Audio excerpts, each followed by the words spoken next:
tmill. Come out and play. Play it loud.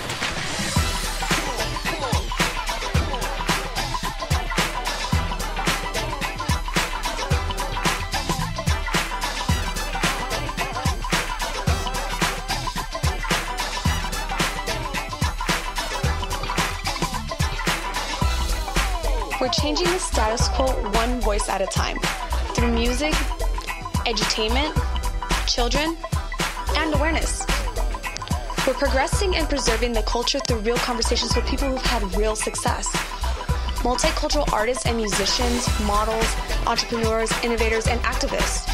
This is Paradox East, and you are in tune with tmill. Powered by the MaitlandConservatory.org. Thank you for listening to In Tune right. with tmill. Welcome you guys to another special edition of In Tune with tmill. I'm your host, tmill, live from the Rocket City. You will now be encouraged and entertained.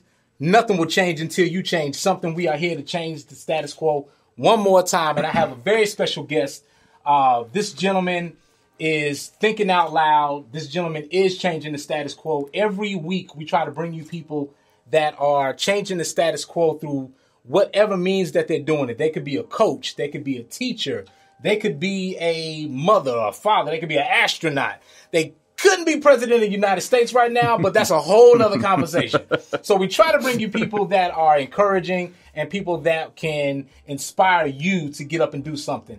And today I have a very good friend of mine, man. He's cooler than a polar bear's toenails. He is the creator and the director of No Huntsville. It is a local podcast here in the Rocket City. Everything and anything you need to know about the Rocket City, you will find it on No Huntsville and discover brand new things. So he's that guy that you want to call when you come to town, Mr. Tom Patterson. How you doing, bro? Man, I'm doing great. I really appreciate the invite, and I'm excited to be here. Absolutely, man. Thank you for rocking with us. And we are at the Maitland Conservatory live right now. So make sure you guys go over to the Maitland Conservatory on Facebook. Please like them and thank them for keeping the lights on so we could do this and get this podcast going. So, Tom, this has been something I've been wanting to do for a while. Yeah. And to get you on the show and to have a conversation about No Huntsville. And it's been one of those shows where, again, I think of that friend when you go out of town or you visiting family, that person that you call to say, hey, man, let's hang out. Take me somewhere. What's going on in Huntsville and what's going on in the city. I kind of think of you as that guy, to just show people around or introduce them to the city, their first impression. Man, sometimes. I'll take that because, in fact, that's how really the show picked up from just a video cast onto, we are now on the Valley CW, and we were on a TV show, and we got new management at CW, and they came in from out of town, and the first thing they wanted to do was find out what's going on. So they started doing research, and that's how they found the show. And then later on, we started talks, and then the show from the video cast, from just on Facebook, got brought over to the TV show just because of what you were just saying. When you try to reach out and try to find out what's going on in a city, and then you see somebody that's doing it in a video format that's easy to digest, it's quick, and we're getting to the people that are really doing things around town. I mean, you just described it. That was our mission statement, to be that person. So you described it pretty well there. Yeah, I tried to memorize you guys' mission statement as best as I can. Right. I don't know what it is from day to day, so all right. So now, where did you grow up? Did you grow up in Huntsville? Yeah, so I'm a military brat. My dad was a 30-year Marine Corps veteran. And thank you for his service. Yes, I do constantly on a daily. So we moved everywhere. I got to Huntsville right before my first year at Grissom. That's a high school. So I did all 4 years of high school, went down to University of Alabama for a couple of years, and then transferred out to California. Was in California for 10, and then I moved back about 11 years ago. So if I were to call any place home, this is my home. And I went away for 10 years and noticed the changes that were happening. Yeah. And went from, Southern California is not a bad place to be.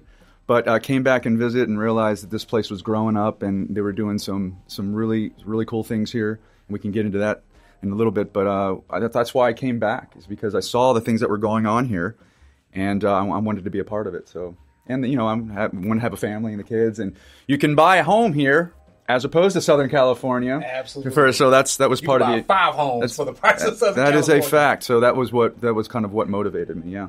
Absolutely. And when you think about places that were here that are no longer here, places that may have moved or that have been changed or renovated, is there one place where you pass by it or you see what's moved there and you think, man, I remember when it used to be this, but now it's something else? Take one of the biggest areas that's blown up recently is Campus 805, and that was a middle school. Yeah. Right. So converting a middle school into a kind of a viable place for not only small businesses but also for these large breweries. Right. Mm-hmm. So you drive by what used to be an old middle school that was no longer being used and being renovated for business space and for entertainment areas. So you can look at just that one area, but you can go to downtown. You can see the differences there. It's not just one particular thing that's made Huntsville what it is today. It's a multitude of different things that are happening simultaneously to get more people here. And just by itself, it's a melting pot.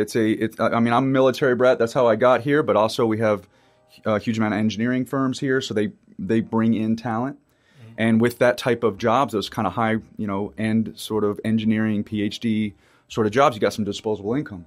And once you have that, now you can have that money to supporting businesses and growth. So I think, and I say this often, is that Huntsville models itself after like an Asheville or a Chattanooga. We're trying hard to be those cities. And from what I'm seeing, we're doing a pretty good job of it. We're not there yet, but we're getting there. We're definitely getting there. And I like that motivation to try to do it, so. And that was a big part of the show, is that we were seeing a whole bunch of things happen by themselves or by people that were just interested in a particular industry or a particular art or a particular business. But yeah, I was still running into people like, there's nothing to do here. And it number one. Blew my mind. And what I said over and over again is, well, you're not paying attention. Yeah. And I listened to a lot of podcasts, and my buddy Joe did as well. And so we got to talking one night and said, we know a lot of artists, and we're not good at art, not necessarily. I'm not good at musician, but I bet you we could have a show enough where if we entice them with beer, because of the local breweries, absolutely, we could bring people in to talk about what they want to promote, and it kind of took off right from the beginning. That's, first of all, that's the perfect plan. I think a lot of great plans start out with a good idea and beer and friends. So they usually, can start out a great night or a great plan. You want to know a real secret, and this is what a lot of people don't know, and we've in a lot of other podcasts or other type of businesses started before us and after us, and even now. What they make a mistake in trying to do is monetize it early. And that is a killer, because that will come later if you're putting out a good product. If you're not putting out a good product, then no one's going to buy it anyway. So if your focus is on the product, if your focus is on delivering something that people are going to want to tune into, then all that other good stuff happens later. We certainly didn't started thinking we're going to get on the TV and we're going to have these sponsors and we're going to get this free beer. All we started off as saying, we're going to do this thing because we like these people and we think that they're worth promoting. And whatever comes around that era, and we never made it into a money thing. And we saw a lot of people doing that, and they're no longer around. It's because they focused on making it a business decision rather than just providing excellent content. I'm in marketing with this great company here in town, AdTran. And the number one thing with, in the marketing department, I'm in the website as well. Yeah. So I do a lot of the web work, but the main thing with good, good design or good website or print for that matter, is the content you're delivering. It doesn't matter how fancy or what how much money you pour into it or how you lay it out or what kind of font. All that is secondary. Yeah. If you have good content, people will keep on coming back to it, and that other stuff will kind of come. Absolutely. Yep. Follow your passion, and the rest will follow and fall into place. That's exactly right. And it's you mentioned Campus 805, and people would kick me if I didn't remind them that tmill is a Gator, a former Stone Gator. So, oh, look at that! Yeah, so there you go. It's Jay. every chance I get. You'd like to put it in visit, there? the halls, and that was my junior high year. So shout out to the Gators. Nice. We beat the Rebels as much as we could, but that's a whole other story for a whole other day. Nice. But now, what is one of your most exciting moments growing up? Just something that you think about and just makes you laugh, or just kind of brings you back to a great memory. What's one of your fondest memories growing up? Oh man, you want it early, like when I was a kid, or does it matter? It doesn't matter. I don't know. My dad, I'm really good friends with my dad still, and I'm fortunate to say that because a lot of people aren't, right? So we've always connected through sports.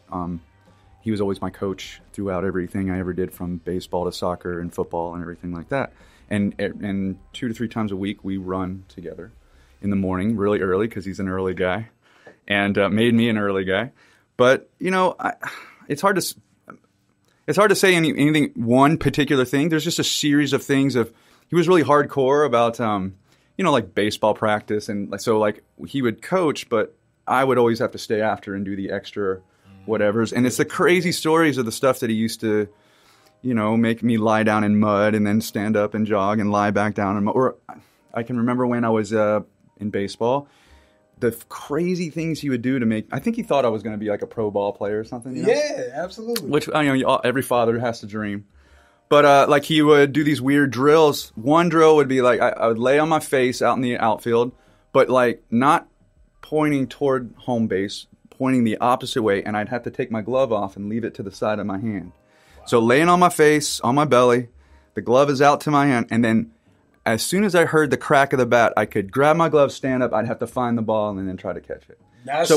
So stuff like that, like I said, not one particular thing, but it's just a series of just stuff I look back on. Man, that was crazy that he used to make me do stuff like that. Just little things like that. But a lot of them are around my father. Like he took us camping once, and we had a canoe. And it wasn't a canoe. It was a boat. We got in the water, and we started sinking immediately. And there's a drain plug, and we forgot to put the drain plug in like that. So now like we talk about going camping or just the stupid things, He probably won't be listening to this, but the weekend before last, we decided we're going to go hiking out, and we were going to hike in the Walls of Jericho. You've been out Walls of Jericho? Oh, yeah. I've heard about it. Okay, so we go up there, and if you've been there before, I'd never been out there, but I heard great stuff about it. We drove out, and we were going to spend the night, so we got full packs, right? We get up there, and we pull in the first parking lot you get to for the Walls of Jericho. And I had read the map and read a whole bunch of reviews and stuff, and it's like a 3-mile hike, no big deal. We're going to hike in, hike out. We get there, and there's supposed to be a trail with red dots on the trees that you follow and making sure you're following the right path, right? But we get there, and I only see yellow trees, the yellow dotted trees. And this get good. So we start walking, and I'm like, man, and so we were like, oh, we're going to rely on our compass, on our phones and stuff. Of course, there's no service out there.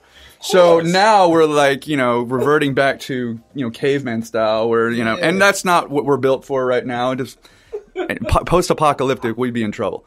But anyway, so we start walking, and we're getting nowhere, and there's no signs. And all right, so we double back, and we still can't find. So we said, you know what? We can figure this out. We just walk in. 2 hours later, we still don't find the trail.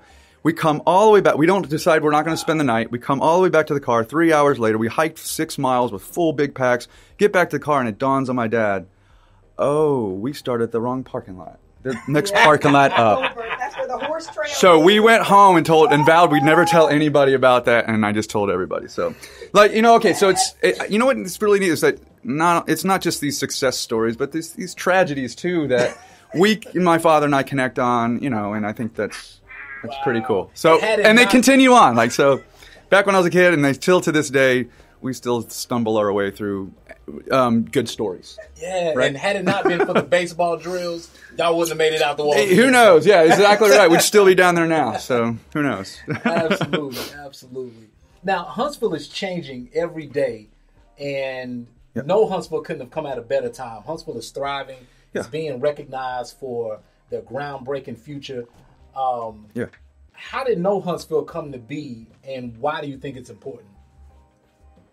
Well, how did it come to be is like I was saying before, a buddy of mine listened to a lot of podcasts, and originally the show was going to be Joe and I were going to run out to different places. We were going to do whatever thing you could do and come back and report on it. And I was like, oh, that makes sense. And then until you actually try to do that. So we take the Space and Rocket Center. We were going to go to the Space and Rocket Center, and we were going to do everything you could do there. Then we were going to come back and talk about price points and what to avoid. And I thought, and then we were going to actually started logistically putting that together and realized, wow, it's going to take a lot of work. I said, I got it better. We're going to bring somebody from the Space and Rocket Center to us and tell us about it. There you go. And so the show changed like right off the bat. But it's funny though. The first thing we said is beer sponsorship that's what we're doing first, because I knew a lot of people that brew here in town, and this was back when it was just probably Straight to Ale, Yellowhammer, and maybe Brown Bear was around, but they weren't really brewing out of Huntsville yet. But so there wasn't a lot really to tap into. But we said we're going to have beer. We're going to get beer sponsors. They're going to want to give us a beer because we're going to be promoting it.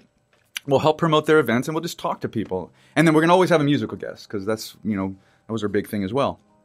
And so it was at the back of my house. I had an office that we converted into a studio. I had computers already I had a graphic design studio for a little while over at Low Mill, and I had all this equipment. So I just bought a couple Yeti mics, and then we were gonna record straight off the Macs. They had these Macs have, but what I found was that file space was massive when you started recording video off that. And at first we were going to do 45-minute shows. Wow. And so I had 3 different of these computers, and we were running, so 3 different computers each, and they were coming up like 2 gigs worth of video space a piece. Whoa. So it was ridiculous. And also, by the way, we didn't know what to do, so we just started drinking early, and then people were coming over. We had the best interview we ever did was with the guys from, I forget the name of them, but there's a bunch of comedians. It was like 3 comedians came in, and we had a ton of beer. And we all started drinking, and they just started telling like Richard Pryor jokes and stuff, man. But they were like doing a twist. They were changing the joke, and it was so funny. I couldn't use any of it. We were going to try to keep it like kid friendly, and no, that went out the window like right off the bat. So some of the best stuff we wound up not being able to use because we weren't disciplined at that point to keep on track. We didn't have a Jay telling us we need to keep on track and don't say this and don't say that. It was just the Wild West. Yeah. So we said stupid things, and so it took us a while to kind of get and then we wanted to pare it down because it was way too long. But you can see some of the early stuff on knowhuntsville.com and go to our the web versions of our show, and you can go. I mean, they're all cataloged way back. I mean, this is like 3 years ago. And to see some of our first interviews, and it was just different. It was crazy, but it was fun. Make sure you guys check those out too. Don't forget. Yeah. Write it down now. Write down a reminder or something, because I'm definitely doing it. So remind me. You can do that. So, and that's how we decided that we could do it ourselves, and that's how the show came around. Why do I think the show is important? Is because a lot of artists, a lot of musicians, a lot of people putting on events do not have these deep pockets to help market themselves. And you can have this great event, but if people don't know about it, it doesn't matter, right? So any way they can get help on promoting it, I think is important. And so like there's other podcasts that do or similar stuff to what we do, and I encourage them. I think that I don't see them as competition. I think of one more way of people getting that word out. And I want more people to start stuff just like we did. And by the way, a couple of people have. It's funny, and I like it. I think it's great. I think they should do more of that. I think there should be a podcast every other street, and just sitting there yelling. And like I said, if you're doing it for the right reasons and you're not trying to approach it from the wrong type of angle, then it'll do well. And if you're just helping people love that stuff, and they'll come back to you, man. I mean, how many people I've met just said thanks. A lot of bands come to us and say, you know what is awesome is that you guys record us on video, and we have a great audio version now. And we use it as a promo disc. That's our demo.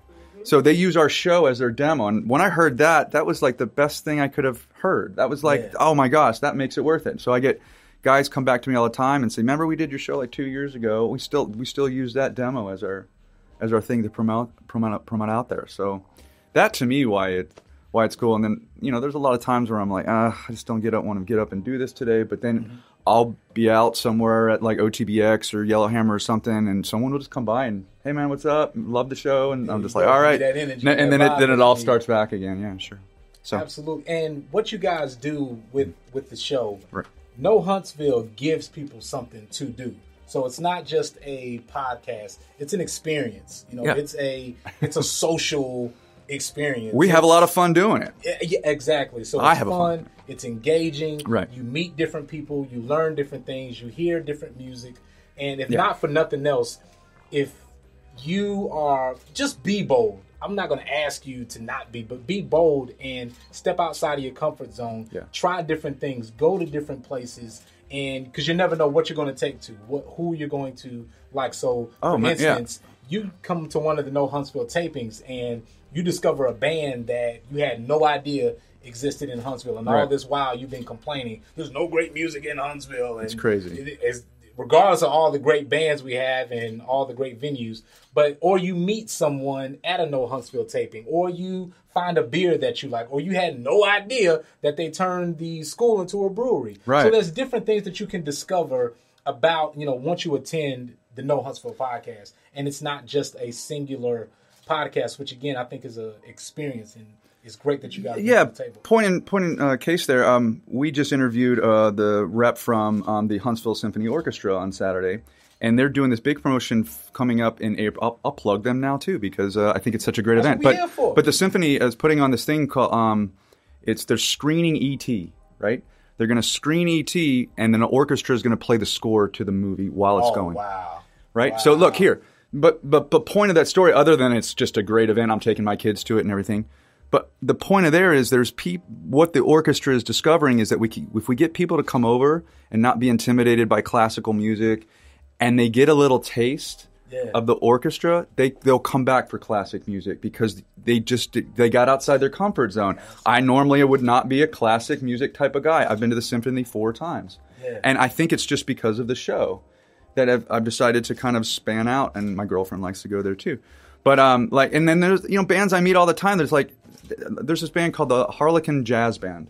Wow. I would have never found these guys. They're the craziest bunch of guys, and they're awesome. And they play the weirdest, I can't even describe it, but it's awesome. And you have to experience it. You got to hear it live in order to appreciate the type of band they are. And again, it's one of those things you would never have experienced it without the show. Right. And that's why it's personal. Like I get something personally out of the show because of those relationships that I'm kind of developing, which is really neat. So just in that side of it, to me, it's worth continuing to do the show. Or like you were saying, come out to the show and see. We're very inviting. Absolutely. Anybody that comes and sit down and watch a show probably get a free beer. Yeah. And we're joking the entire time. This is a very laid back. This is not a very. It's you've been to it. Yeah, it's just kind of it's really silly. So it's silly that anybody wants to put it on TV. Is the part that blows me away. But I'm going to ride this thing as long as it'll go. So that means we have to keep showing up. Yeah. We have to keep him doing this. But more important, you need to support the people that are on my show. Like, I mean, that's the best way you can support No Huntsville. Right. So if people start realizing, man, I came on the No Huntsville show and the ET thing sold out. That's what keeps so support the people on my show. That's the best way you can support us. So that's what I would say to that. Absolutely. Right. What's one thing about Huntsville that you've discovered that you didn't know before through No Huntsville? Through No Huntsville. And and there may be a few things, but just a couple things that you discovered and you thought to yourself, man, I didn't know that before. Well, I've probably had an inkling to, but everybody likes beer for the most part. I get engineers, conservative engineers, and on the show to the left wing, musicians, and we all come together around some really good beer that's here in town. We have some fantastic. I got buddies down in Birmingham and stuff, and they got some great breweries down there. But everybody's giving props up to Huntsville for doing a good job, on that end. But I think everybody's starting to recognize that Huntsville is a destination spot, as opposed to what might have been thought of it before. We're seeing bands use Huntsville as part of their ongoing tours now, where it maybe before they would skip right from Nashville down to Birmingham. Yeah. So now they're seeing that we have viable venues. We still need one more mid-sized venue. I think VBC is trying to do something about that. And hopefully they're going to do it. But we're seeing some other venues like Tangled String, like Sidetracks. Some of the, like even the Flying Monkey puts on good shows. Copper Top. these are all great venues that bands are starting to recognize, and Huntsville is being accommodating to some of these bands and acts to really come through and make it part of their touring, which is exciting. And I think more people are recognizing that. I'm hearing less than when people say there's just nothing to do. And that's that good. And you know what?